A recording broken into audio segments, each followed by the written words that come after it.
And we're live. Hello, everyone. Welcome back to the Thomas and Dan show, where Thomas and I speak all things DevOps and cloud. Bit of a twist today. There is no Thomas. He is in the United States of America on a business trip. But I'm delighted to be joined today by my good colleague and friend from Digital Healthcare in Wales, Head of Software Engineering, Joel Henderson. Nice to have you, Joel. Thank you for joining. Dan, thank you so much for having me. I'm really glad to be here. Pleasure. So today we're going to be talking about how you bring together people, process, and technology to form a bridging of a gap between business and tech in the world of DevOps. For those who follow the Capacitas socials and what have you, Joel and I have presented this talk before at DTX London back early end of October. And this is one of our favourite talks, so we're really delighted to bring that back by popular demand. It goes without saying. Just in case you are new to these events, I'll introduce myself and Joel as well. So I'm Dan Bennett. I'm a DevOps practice director. I've been working for Capacitas now for 10 years full-time, 12 years on the book, started off as an intern. My job is looking after all things DevOps within the organization. So I work with multiple clients to help them get DevOps up and running for their organizations. And we don't normally do this, but I'll throw in a nice little extra for you today. Massive motorsport, football and cycling fan. This will be relevant later on, but I'm not going to ruin the surprise, and neither will Joel. So take it away, Joel. Thanks, Dan. So I'm Joel Henderson. I work for NHS Wales, and in particular, our digital health and care group. I'm the head of software engineering here, which means I have about 100 plus line reports indirectly to me, where we're trying to infuse the culture with DevOps. And you're going to hear a lot in this talk about why is DevOps important? What are we trying to accomplish with it? How are we rolling it out? And like Dan, I'm really excited for the reveal in the middle of this. It's near and dear to my heart, and it's something that just happened in Cardiff last night as a part of it. It's also something which we're kind of thinking, do we just rename these series of talks and just call it this particular title? But yeah. I'm not going to I can't give any more spoilers now. Otherwise, it's just tell us. Exactly. Stay tuned. So as always with these style of events, if you have questions as we go along, there will be opportunities for us to stop throughout the talk and answer them or wait till the end. Feel free to put your questions, comments, thoughts, what have you. You can add comments in the LinkedIn event page. We've got our team looking for the comments and posting them to us. So Lisa and Rasheen doing a great job there. So keep your comments coming. You'll see in another new edition at the bottom of the screen, we've got a couple of looping questions appearing on the screen. With it now coming up to Christmas time and 2026 almost upon us, companies are starting to think what needs to happen in the world of DevOps for 2026. So we've got a couple of questions below. What's the biggest DevOps challenge that you as an organization or you as a leader, you as a techie need to solve for 2026? Where will DevOps deliver the most gain for your company? Is it going to be business? Is it going to be people? Is it going to be process? Is it technology? Hopefully a combo of all three, but let us know. And also, what's your most controversial DevOps opinion and prediction for 2026? Hopefully Joel and I will get the opportunity to discuss that later today, but feel free to add your comments and thoughts. We would love to dissect through them later on. But without further ado, I'm looking forward to this chat. This is honestly one of my favorite chats. We did it 25 minutes at DTX and it flew by. So the fact we've got a bit more time today to cover this, I'm very excited about. So let's get into it. So hopefully some of the attendees in the crowd today will be tech leaders. And I'm sure every leader, whilst there are different nuances in your jobs and your industries, as leaders, we're all after the same things, really. So from our systems, we want to make sure that during the busiest periods, of which Black Friday is coming up, keep systems live. Keeping systems live will keep the company getting money, keep the teams and the products in budget, and make sure that we are delivering value and we are delivering great quality ideas in a quick manner. Now, whilst DHCW is slightly more critical, a lot of these will resonate, Joel, but just how does this differ and how does it relate to the world of DHCW and NHS? Yeah, exactly. These definitely relate. So for NHS, we need access to real-time accurate patient data. And what that means is when somebody goes and visits a GP, the GP needs to be able to sign in, see that patient's data in real time, update it, and it's got to be absolutely reliable. This is because many of our products are life critical. So for example, if you live in Wales and you have to go to the emergency department, they need that information to help save your life. Because of this, we want to place extra emphasis on resiliency testing, and that's an important aspect of the DevOps pipeline that we'll touch on a little bit later on. For us, we also have the challenge of many different kinds of products working together. So there's software that we write in-house, and then there's also integrations we do to third-party vendors and third-party software systems. For example, a radiology system that will take x-rays of patients. We need to make sure all of that comes together seamlessly so that the clinicians are able to see the data they need about their patients right when the patient's in front of them. So what you might not be aware of, Joel, is in our talks, we tend to often have a couple of catchphrases which we really want to try and push into merchandise. I think we've just got our next one. DevOps, it's a matter of life or death. Yes. Well, you're exactly right. And what's wonderful about this is, when we talk about DevOps, it's a way of thinking that is very important for software developers. And we always want to remember that there's people on the other end, right? We're not doing this just because it's technologically interesting or important. We're doing it because ultimately we need to be of service to our population. It's a really important thing to remember, that people are on the other end. So as leaders, we know what we want to achieve, but how do we use DevOps to achieve that? So we have this three-pronged triangle of it's all about delivering quality, speed, and value, and bringing those together.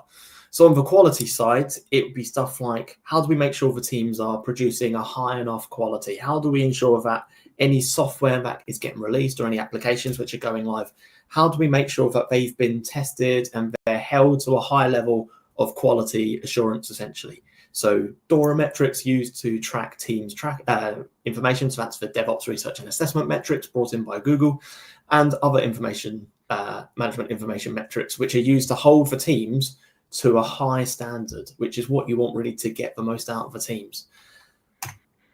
Yeah, exactly right. And so with quality, we also need to operate at speed. This is one of our major goals for 2026, is how to improve our speed.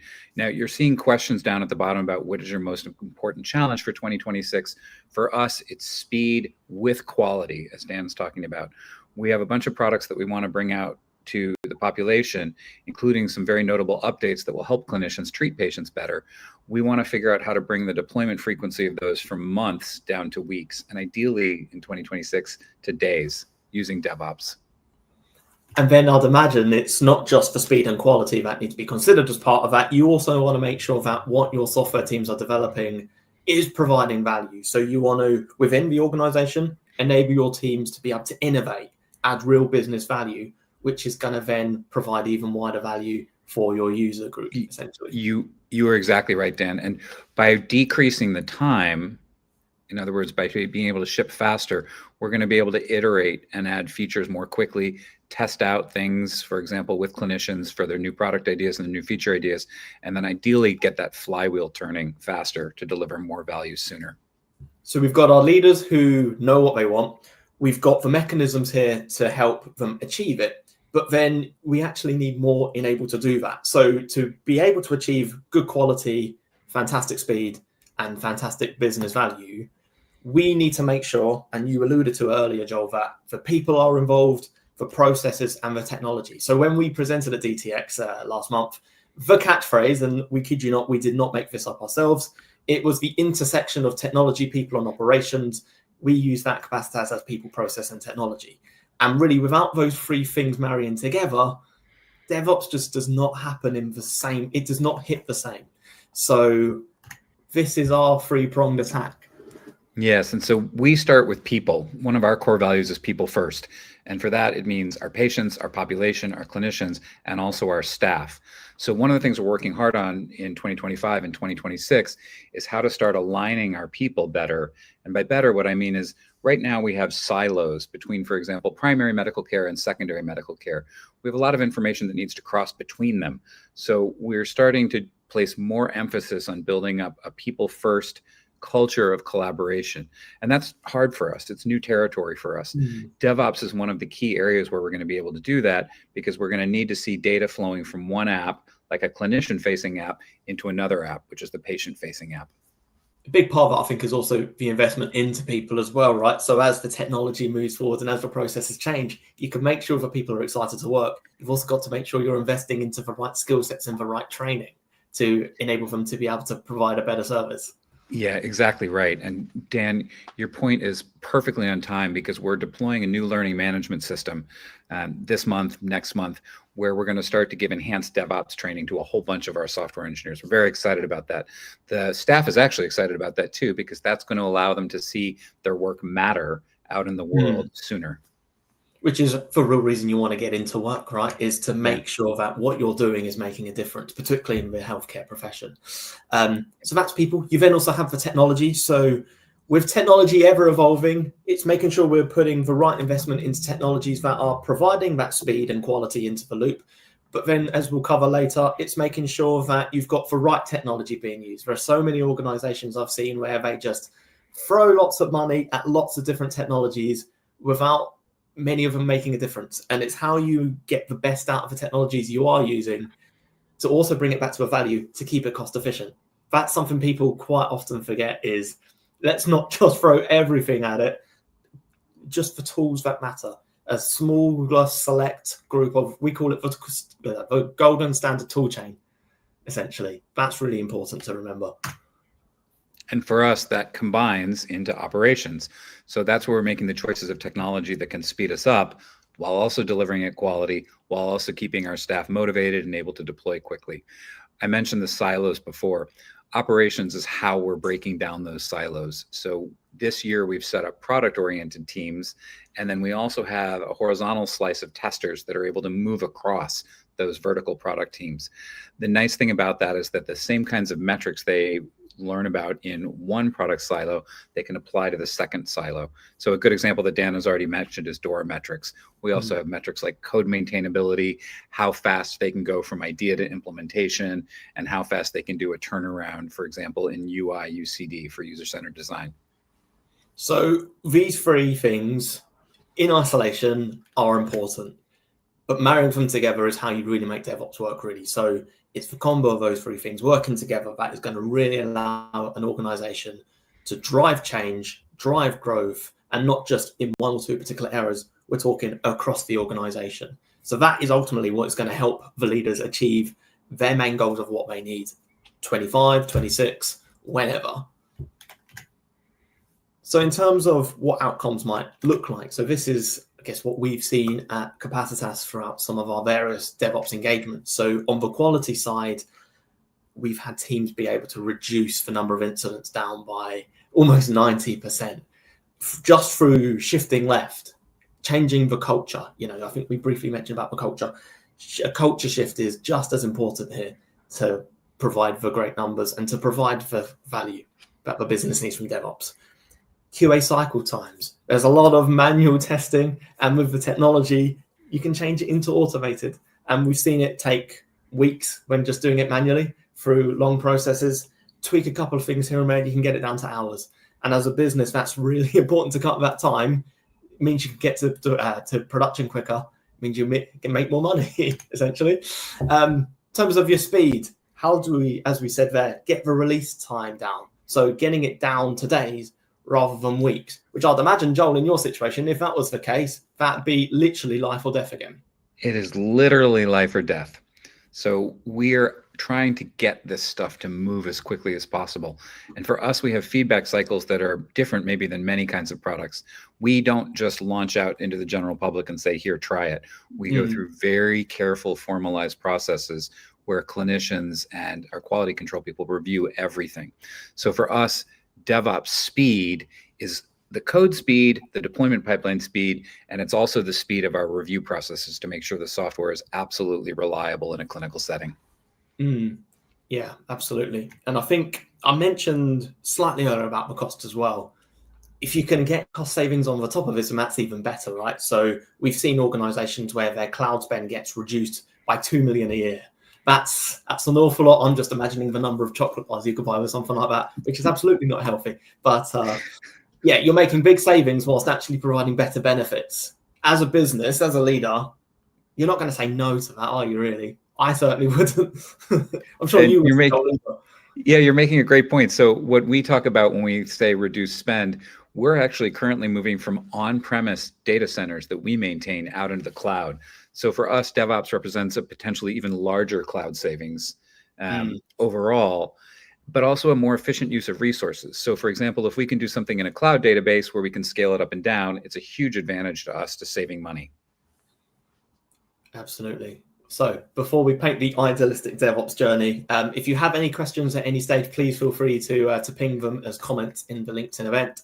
And yeah, we'll be happy to answer some or give your thoughts on the questions below.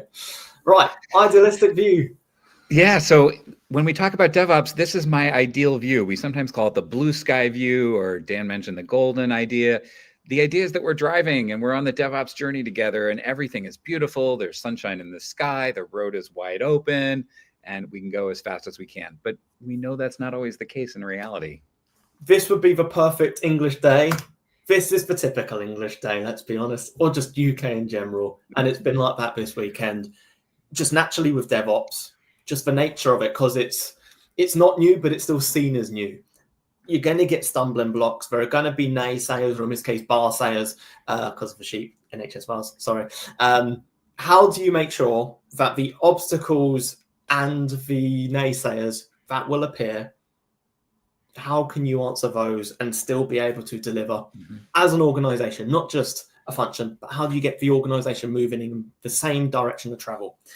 First area we'll look at is around, we've spoken about people, process, technologies, technology, people, operations, whatever you want to call it.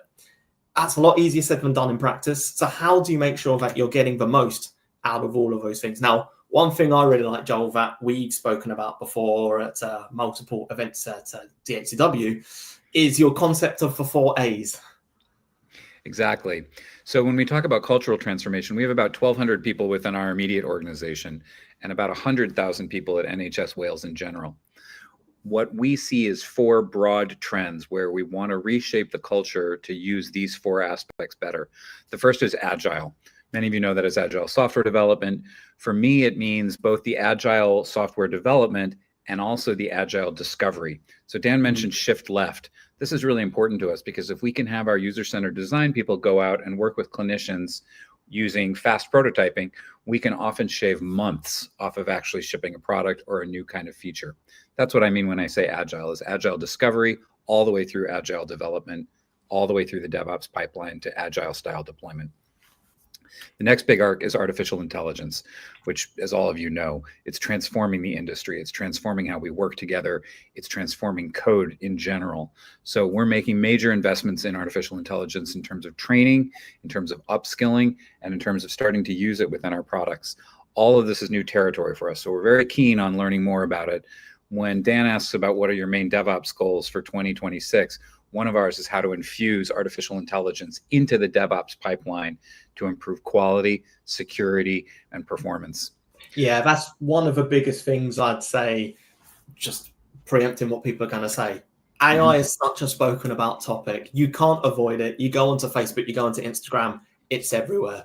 So in the professional world, keeping on top of AI and making sure you're getting the most value from it as a business is going to be critical. So there you go. That's my prediction. There's more AI coming.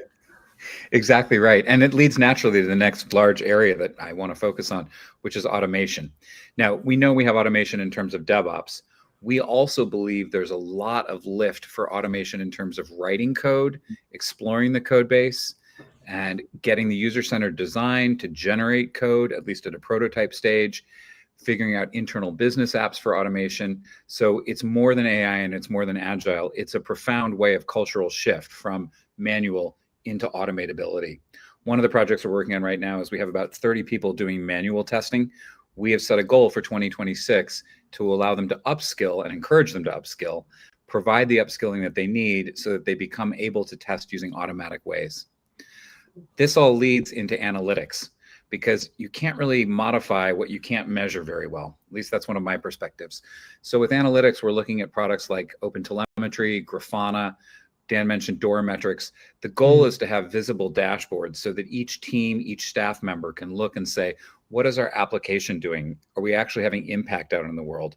And then also, what is our pipeline doing? Are we able to move things quickly through the pipeline in a way that matters to the output? I'm just imagining one day I walk into an office, I'm just greeted with a nice big screen where it just has every single kind of Dora metric dashboard available, ADO, Dynatrace, others are available. That's a world I want to live in. I walk in an office and I just see that. Because it really exactly. Go ahead. Really hams home the point. Here we go.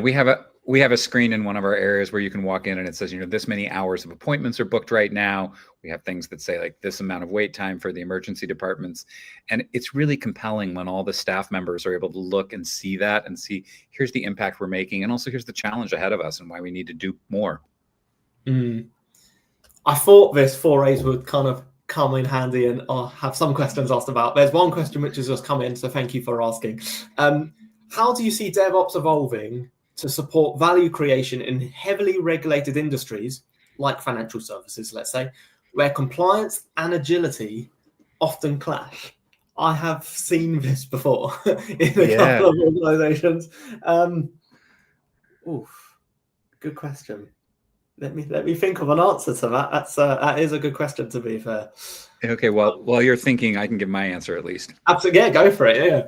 So I've worked with many fintech companies, many healthcare companies, and what DevOps is so good at is being able to figure out what the trade-offs are. Because you're able to automate a pipeline, we're putting things into the pipeline to say, what does risk look like here? And I'll give a specific example. Right now, when we develop code, we say, all right, all of this needs to clear information governance. That's a very, very high bar for us. It includes clinical review and sign off from director level people at our organization. With DevOps, what we want to move to for 2026 is ways to prototype applications using completely fictitious data, completely outside our firewalls, with no risk whatsoever to patient data, to clinical data, or to anything confidential. DevOps is what's going to allow us to do that by having the developers build using fictitious tests, fictitious quality control, and then being able to get that review from the actual end users, like the clinicians who are going to use it, to say, yes, this is what we want. And now can you connect it to the real data sources and go through the information governance and the formal reviews and the sign off by directors? We right now don't have that capability because our DevOps is not strong enough. So for 2026, that's our number one goal, is to answer that question. So phenomenal question. Love it. I love that question. I think my answer on this, I'm kind of taking this from a slightly different angle of, it's going to actually feed nicely into my next point about try and pick the quicker win areas to allow DevOps to properly flourish. I think I will get into that section because I will give away the spoiler otherwise. So you've got people, process, technology working together, getting the most out of it. But then how do you make sure that DevOps isn't just providing too much too soon, that it doesn't actually get the cultural shift it needs? So this is where I want to introduce the concept. And I guess if there are any sports fans, particularly cycling fans watching, I'm hoping you're fully aware of the concept of marginal gains. So Joel, you know this, I'm a big cycling fan. I've been watching Tour de France for almost all of my life. So Dave Brailsford was the man who made this phrase more prominent. It's always been a thing, but he was the person who made it more of a prominence in the sporting world. And it's the idea of how do you make a couple of smaller, numerous incremental changes, 1% improvements.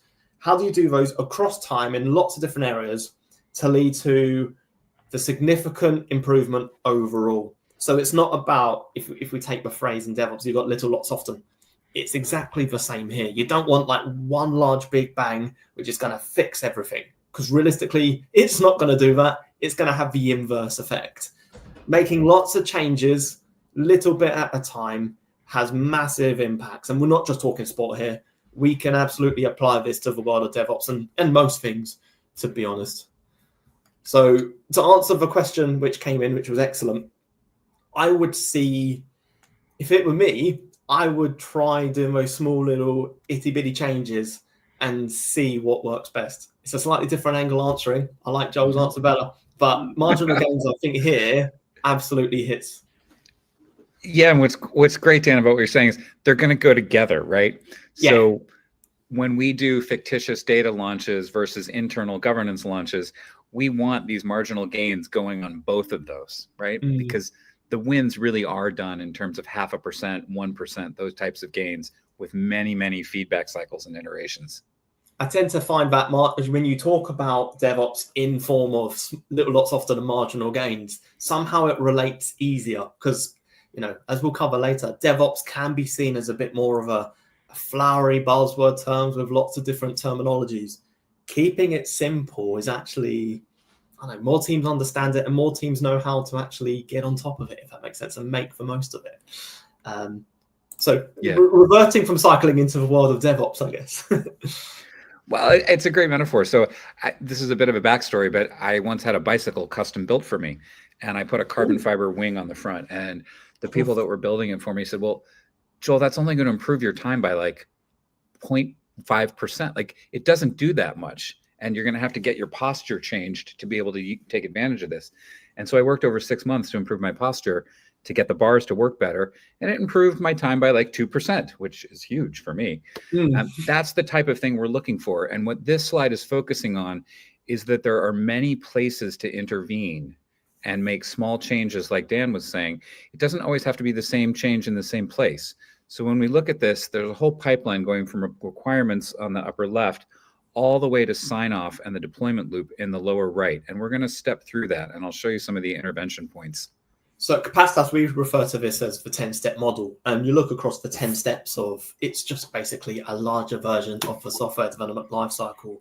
You can absolutely make changes in every single area. So if we start from the very beginning, because as Julie Andrews like to say, it's a very good place to start.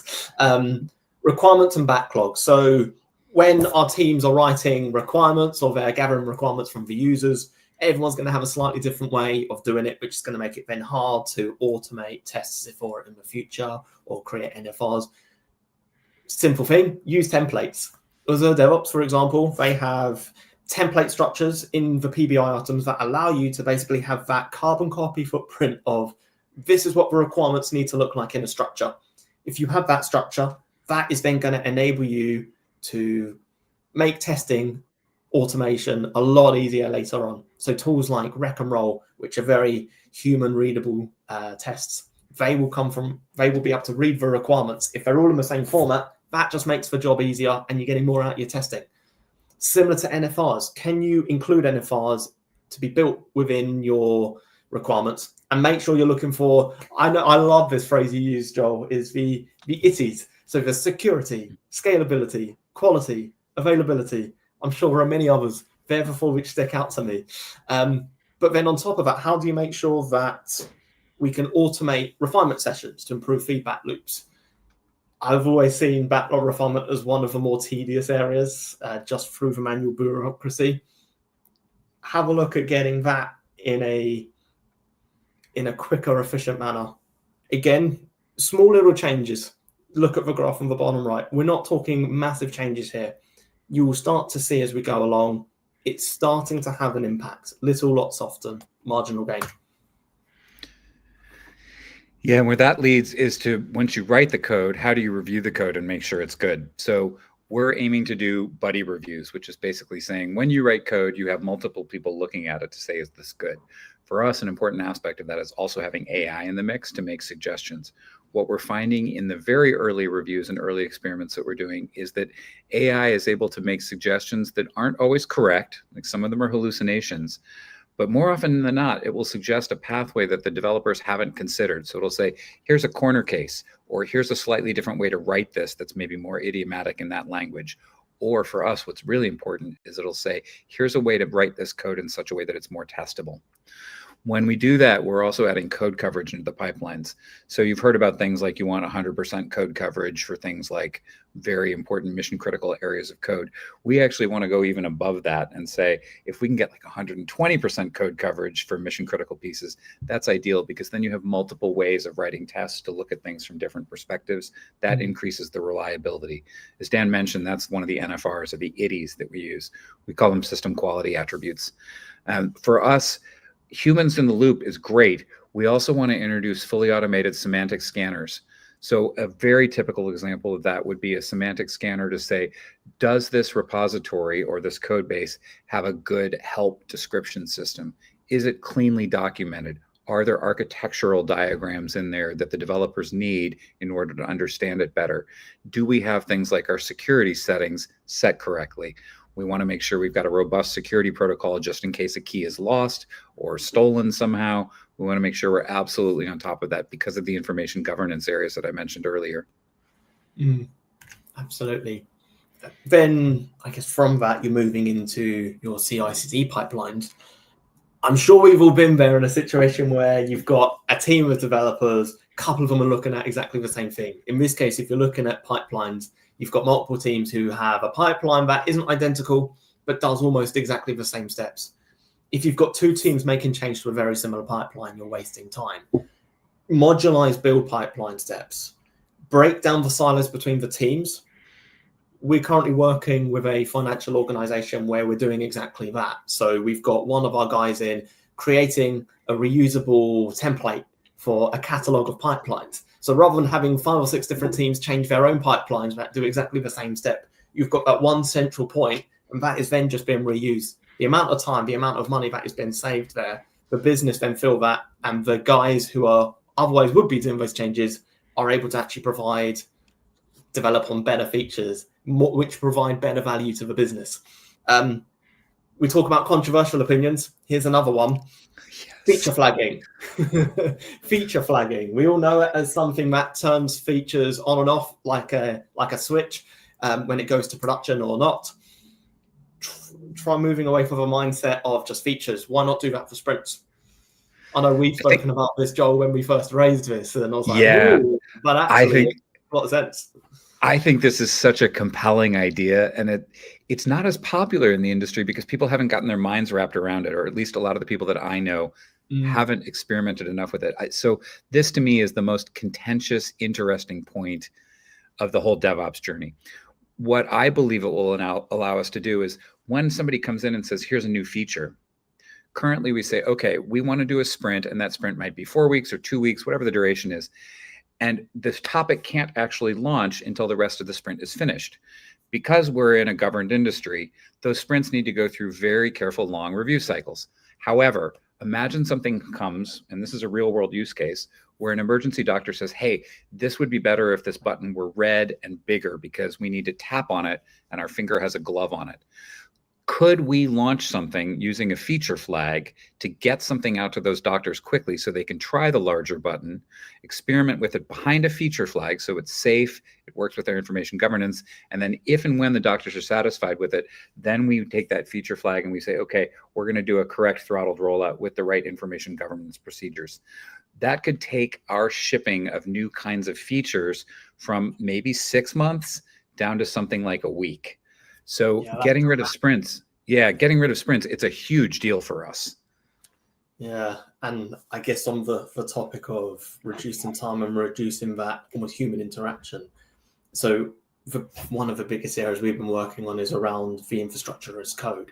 So many years of developers going in, changing the settings, making sure that the architecture is right to be able to deploy. But the advances of Terraform, Ansible, those kind of languages, infrastructure as code, really you want to adopt those to reduce the human impact. Allow the humans to look at something else, let the code do the talking, essentially. So that's pipelines, and you can see that line is continually, incrementally increasing. Yeah, and I think what you're saying actually leads to the question that just came in about the question is basically, I think by 2026, we'll stop measuring DevOps success by how fast we ship things and start measuring it by the actual value we deliver. Yeah, 100%. The way that I have always seen it is we should always be measuring impact. And impact might mean different things to different people. So for example, it might mean efficiency, like what's the return on investment in terms of dollars? For us, we often use shorthands of how many hours of clinician time could this save? Yeah. Ultimately, it boils down to making really good use of your resources. DevOps is just one small piece of that. It's the center of the pipeline between development and operations. Looking at that longer arc of having a product manager or a project manager looking at the impact metrics is incredibly critical. Where DevOps comes into play that's so necessary is in order to figure out what that impact is and what moves the needle, what Dan's talking about is marginal gains. That's what's necessary to figure out how to get that impact raised, because you can't just magically ship something and say, oh, the impact is 2x as good. It doesn't really happen in the real world very often. What DevOps allows teams to do is do very small experiments, as he's mentioning. Try tuning this, try shifting this, try making this larger, this longer, this faster, and then measure the impact metrics to see the marginal gains of 1% lift, 0.5% lift, and then build those up over time. As you can see the kind of curve on the lower right of the slide, we're going up the curve as we add marginal gains. And so that's what's creating better impact. Yeah, it's really interesting. Like having looked at that comment, I agree, but I also think that where DevOps gets spoken about a lot is, you'll hear it's here to make sure teams deliver quicker. I mean, absolutely it is. I don't think that journey will ever finish. Like, I can understand the concept of the race for velocity is over. I don't think it's ever over. It's certainly lessened because there's only so much you can improve on in time. But I think that's the point we want to try and make today, right, is with the three triangles. You've got the quality, you've got the speed. Speed is only 1/3 of that. You've got to make sure that the stuff being output is to a high quality standard and on the value. So when we're talking about, measuring by actual value it delivers, absolutely. And I think that is something we're starting to see more of. And I think, for press or what have you in the industry, that will become more of a bigger thing. I absolutely agree. But it is already very relevant. So if it's not something that you guys have been necessarily exposed to, I would absolutely recommend taking one of our maturity assessments and seeing how we could factor in the actual value part, essentially. But sorry, I'm treading on your toes, Joel, now, because you've got to talk about the testing. It's great. So I love this question, because one of the things about velocity too, and how velocity and impact tie together, is they're coupled in very unusual ways for teams that have third-party product dependencies. So for example, as I mentioned earlier, we depend on radiological systems where we may not get the certain API until a certain time or date. So it's beyond our control in some sense. When that comes over the transom and we know what we're developing to, we do want to develop as quickly as possible using the information we have to get the highest quality impact. That's a continual struggle or challenge because our velocity is not within our control on a lot of those products. So I think it's right. We want to go for impact. And then we also want to go for responsiveness, which is slightly different than velocity, which means when a change is ready to happen, how quickly, with quality, how quickly can we adapt to that change? No, I completely agree with that. A big part of that is in how you go about testing it. Yes, which is a perfect segue back to this slide. Well done, Dan. So for testing, this is great. Dan keeps us on track. So for testing, we obviously want to automate testing to free up the human element. As I mentioned, we have about 30 people in our group that are doing manual testing. We want to free them up to make basically higher impact throughout the whole pipeline by teaching them how to automate those tests. With us, we also want to parallelize test execution. So for us, because we're doing a bunch of integrations, we don't want to serialize those because you'd have to go out to one integration point, wait for the answer, go to the next, and so on. I want to just do all those in parallel. Then, as Dan mentioned before, these telemetry dashboards where you can walk into a room and see something like on a big screen or see something on your laptop that says, how are we doing through the pipeline? What do the DORA metrics look like? As one example. Another example might be, what are our highest value impact pieces moving through the pipeline now? And can we speed those up? So telemetry and observability are going to be two of our very big things in 2026. As I mentioned, we're aiming for Grafana and Open Telemetry right now, which are very popular industry standards. I think I'm legally obliged to say that other options are available, but and they're the other options are very good too. Yeah. Yes. Oh, I love the talk of data observability though. Like as a big motorsport fan, I love the concept of telemetry. So this is all it's music to my ears. It's very much talking my language here. So in terms of more monitoring, yeah. So how do we make sure, and Joel's already alluded to this, how do we make sure that we're actually driving impact by those dashboards, which aren't just tracking team metrics, we're tracking accountability. That's ultimately what you're doing. You're not seeing, is X developer over there producing more code? No, you're really trying to track how the teams are taking accountability and how their work is driving business impact, essentially. Within that, health checks within pipelines to ensure that delivery is maintaining consistent and resilient. And then cost often gets forgotten about this. So FinOps is very important as part of, we could call it dev, fin, sec, everything under the sun ops, really. Everything needs to matter. Cost in particular, we're talking about how do we make sure that DevOps is providing actual value. Big part of that is on the expenditure. So why not set up rules or anomalies, which you can easily do in stuff like AWS and Azure, to make sure that unnecessary expenditure, cost or otherwise, is being controlled, is being regulated, and the teams are being notified about.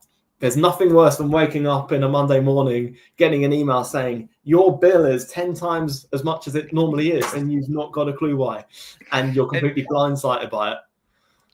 Yeah, and what's so funny about that is a person that I'm advising has this real world use case. They did an on-prem to a cloud migration, and this is not within our team or within our group, but it's beyond it. And they did, in fact, wake up at the end of the month, and their bill had ballooned from about 10,000 pounds a month to 100,000 pounds a month. And they don't know why yet. Could be the data, could be extra logging, it could be an inefficient query. This is a challenge that I see with a lot of organizations. When teams refactor, if they don't have sufficient DevOps to do things like regression testing, particularly for costs, the costs can often balloon out of control in very unexpected ways. Having that clamped down with DevOps and then also linking that into your billing system is an amazing way to protect yourself from that. Absolutely. I've seen there's a question we've got about what new skills or roles do you think DevOps leaders will need to prioritize? I think, first of all, addressing the culture is probably a first part of it. So maybe if we cover the culture parts, and I think that probably would kind of allow us to answer that question a bit better, I think. Yeah, totally. So for us, the culture is driving what new roles we have.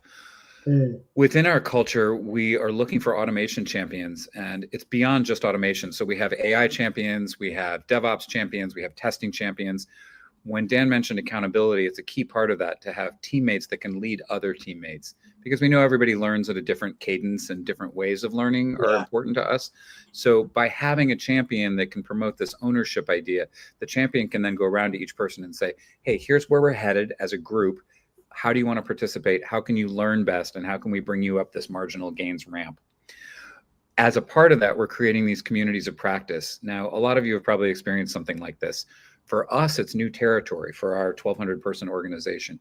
We have an AI community of practice. We're starting our software engineering community of practice. We have a test automation community of practice. These are ways to have horizontal connections throughout the organization. So as I mentioned before, we have silos of products, and that's necessary to ship things. We also want to have the horizontal community and collaboration, so we can say, if this is working well in this silo, we're going to use the communities of practice to bring it over to the other silos. We believe we can share a ton of information that way, particularly around DevOps, which ideally is kind of standardized among the silos. One of the things that we're seeing that people really respond well to is celebrating the successes. So this is what's helping us with our community of practice and also promoting ownership, is to say, for example, one of our team just completed new ways of doing mutation testing. This is really exciting for us, and it's the first team that we've had in our digital health and care Wales group that does mutation testing. So by celebrating them, allowing them to come out and talk to other people about it, we're encouraging them to present their ideas, we're encouraging them to percolate these ideas through other teams, because we think this kind of testing will help DevOps, will help quality, and it also makes them really enjoy and come to work. Yeah, that's a really interesting point, actually. So that one small point is just one of those extra marginal gains. It's just a lot of different ones of those adding up, and you see the curve and it goes up and up and up. I would also add to that in terms of the culture, yes, have champions, yes, have community of practices.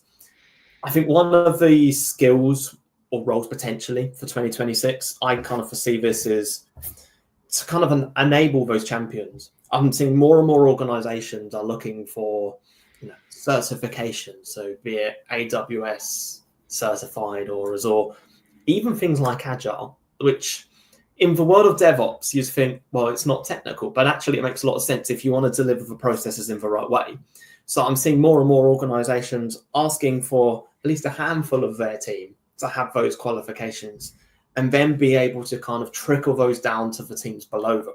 I think going back to the AI point as well, where AI is getting more and more investment, every industry, every organization is looking to utilize it in some capacity. I think there's a real value here in making sure that the people on the ground who are going to be using it or developing it, it's almost as if you want to put investment into prompt engineering, I would say. I don't know whether you find it with your software devs, Joel, but I'm kind of seeing it a lot where my devs in my team, they're almost becoming like prompt engineers on certain things and putting investment into that particular role and those kind of skill sets that you can get people knowing the right things to prompt, knowing what are going to be the right things to prompt. I don't know if that's something you see. Yeah, 100%. So we do something here in our group called lightning talks and also open hours, where we teach new ideas and new concepts to see how people pick them up. One of the ones we had just last week was an open hour about how to use skills decomposition for AI. So what this means is when you're using AI, whether that's Copilot or Claude or GPT, the AI of your choice, you create a very simple text file that says, here's the skill I'm trying to create. So for example, let's say you're a finance person, you would say, here's how I expect to use Excel. Here's how I want graphs and charts to look. Here's what a pivot table does for me. You save that as a text file, and then when you have that kind of question or need, the AI is able to tap into that skills file and run it. That works really well with normal office jobs. We're getting great results, like a 20%, 30% speed up with also better quality output. With programmers, it's a completely different thing that we're seeing. So by creating skills files, particularly around DevOps, you're able to say, how do I use this tool effectively? Teach me this. If anything's anomalous here, flag it. The gains are like 80% better, and it's surfacing new areas to learn as well. So to answer the question about what new DevOps skills we'll need, absolutely things like prompt engineering, where the prompts isn't just what you type, it's how do you build up the information library of all the practices that your app needs. So one of the things, for example, that we really like is a tool or technique called ARC42. Another thing that we're using very heavily now is architecture decision records. What both of those are simple, lightweight ways of documenting what the apps are doing, what the products are supposed to do, what the pipelines are supposed to look like. And because we're using those in text and markdown, AI is able to get at that. And then we're able to create the feedback loops. So the DevOps AI can say, yeah, what you're doing matches what you're saying you're doing, or here's a difference that you should look at more carefully where maybe there's something that we could add in to make it come out better. So I want to tie in, I've just seen there's a question actually around how do we maintain consistency, performance, and cost control across different teams when they each have their own tooling and priorities. I kind of want to tie in here what you've mentioned about the community of practice. Wrong way. Here we go. The community of practice point with the next challenge we get in DevOps, which is around the skepticism, because there are lots of different noises, right, about what DevOps does. And I think actually the idea of a community of practice, the idea of making sure people are constantly communicating together and having that forum to be able to collaborate. Everyone's going to have their own different in on a particular subject, particular topic, right?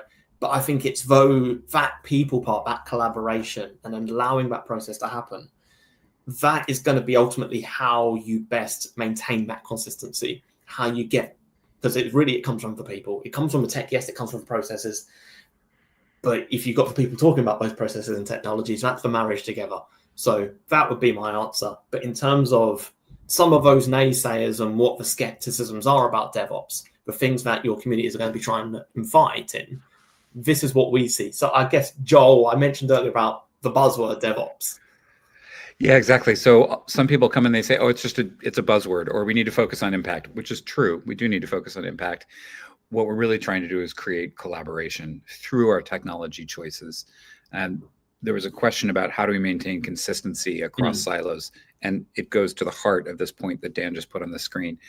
by having teams percolate that information through the communities of practice, our hope is to start to harmonize those. It doesn't mean every product that we build has to use exactly the same thing. It does mean that each team needs to understand how the others work and to extract commonalities so that they can become repeatable patterns. Yeah, I think that also then ties nicely into the next one, which is about the developers of the operations can't work together. Well, really, they have got the same shared common goal, which ultimately you want reliable software being produced to production, right? So DevOps removes those barriers and both sides collaborate with cohesion. They deliver faster, they succeed better. DevOps is fixing that. It's not a hindrance. Yeah, exactly. And so that goes directly to the culture point where, yeah, the technology may work really well, but if you don't have the culture to support it, it's not going to take root. For us, changing the culture is a really big deal. And that's one of our key emphases for 2026.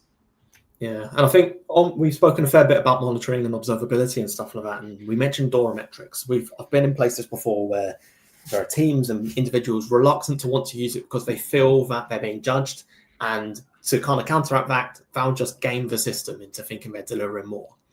I would kind of move away from that mindset completely. DORA metrics are not there as like a whip to be cracked on you. They're there to highlight the health of the team, to highlight improvement areas, and it's more of like a report up to the top. It's not they're not doing a good job. It's more they're doing a good job with these limitations. What can we do as an organization, as a leader, to make sure that that team is even better delivering? So how do we enable a learning within that? Also, the concept of continuous improvement. I don't think enough gets spoken about this. The concept of retrospectives, or even just continuous learning as a team and improvement as a team. That is key. It doesn't get spoken enough, but if you do that, you learn as a team, you grow as a team. I've just launched the Lunch Then Learns in the organization. You lunch together, you learn together, you grow together. Very similar concept here, I would say. And I'm going to move on because I'm now hungry at the mentioning of Lunch Then Learns. So you can kind of see how, the couple of obstacles we've seen within our careers in DevOps can get maneuvered. It's not to say they are the only obstacles. We have only got a finite amount of time. We would be here for hours talking about that. But that's how we see it. Now, in terms of the Capacitas angle of this, so we came into DHCW a couple of years ago, and we've done this with a couple of other clients. So our approach is typically we have an assessment. We talk to teams like Joel's teams. We speak to them, understand that 10-step model we presented during the marginal gains. What are the excellent things that the teams are doing? What are the areas that are maybe a bit weaker or need a bit more improvement or some injection of energy into? Discovery workshops to kind of validate those. Then from that, I think whether the real value is it's not just we give you a cookie cutter template. This is how you get to DevOps from A to B. It's very tailored based on what the team need and what the team are lacking, essentially. And again, using those marginal gains, the small incremental steps, it's how do we get from a less desirable place to the ultimate in DevOps. Then on top of that, you've got how do we enable that? So we've spoken about gold standard tool chains. We've spoken about pipelines, testing, DORA metrics. It's how you bring all of that together for the wider good. So if you want to take home today, what I would suggest is try this 5 steps. Now, what I want you to try and visualize here is, this is clearly going to be talking about DevOps, but I'm Geraint Thomas. I wish I was actually, but he's coming up to the Tour de France, part of Team Sky as it was back then. He's not been really spoken about as a Tour de France yellow jersey winner. There are 5 key steps he needs. In our sense, how do we get our yellow jersey, essentially, our maillot jaune? So know your outcomes. As a leader, you've got to know what you want out of DevOps. It's a buzzword, and it's not a buzzword. It's seen as a buzzword. And as such, because it is so broad, you need to know exactly what you want from it, what you want DevOps to help achieve from it.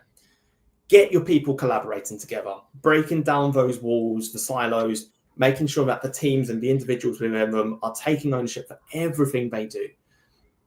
Everything. How do we unify then the tech choices, the tech stack, the technology, the tooling across the teams? How do we make sure that everyone is singing from at least a very similar hymn sheet? Encourage those ways of working. We've mentioned Agile, we've mentioned communities of practice. It's bringing those processes together So then everyone in the organization operates in a more agile way, using things like AI, using automation, ways which are enabling loops to be sped up and teams to be delivering quicker. I think the big thing I want people to take home from this, and this is why we almost renamed this the marginal gains talk, is we want the concept of you don't just rush and do everything in one go. It's DevOps works when you're making small incremental improvements which make a difference, and you lead to Geraint Thomas winning his Maillot Jaune. We should all rock up next time in yellow jerseys, I think. What's brilliant about this, and Dan, this is the first time Dan's hearing this. So I was working last night, late into the night, and friend of a friend came down. He's 82 years old and is a former velodrome cyclist world record holder. Nice. And he said, "Oh, what are you working on?" And I said, "Oh, I'm working on this presentation for DevOps." And he said, "What is that?" So I'm starting to describe it to him. And I was like, "Well, it's actually about cycling." And he's like, "Oh, I'm on my way to see Garrett at Principality Stadium." And I said, "No way." So he said, "Yes, he's speaking." So I said, "If you get to meet him," and he's like, "Oh, I've met him." And I said, "Okay, when you talk to him, please tell him that people are presenting these ideas of marginal gains in completely different fields. Like it's such a wonderful, inspiring way to build a culture of marginal gains by looking at successes it's had way beyond tech." And this is thanks to Dan leading this talk. He came up with this idea, came to DHCW, gave it, and everybody responded so well to it because it's got the tech and the culture and the sports all together. Oh, no, thank you. Thank you for those kind words. And also, what a story. I love that. As a cyclopath, I'm buzzing about that. Okay, well, so that brings us to the end of our time. Joel, thank you very much. I've really enjoyed this chat. It went as well as DTX, and I've loved it. So thank you very much for your input. Thank you, Dan. Thank you so much for having me. And thank you, everybody in the background, for setting it up so well. Yeah, excellent job, team. Well done. We will leave you with this page. If you fancy having a go at our DevOps maturity assessment, have a look where your teams are. So we speak about marginal gains, we speak about people, process, technology, but you need to have a starting point. So if you feel that your team is in need of an injection of energy, or you need to make sure that your teams are delivering the business value that your leaders need, I would strongly recommend taking this and then go from there. Next steps, we can see what marginal gains are needed for your organizations. You've got our emails at the bottom. You can find us on LinkedIn. I don't want this to end, but I've really enjoyed it. Again, thank you, Joel. And thanks everybody for coming. Thank you, everyone. And until next time, we will speak to you very soon. Cheers all.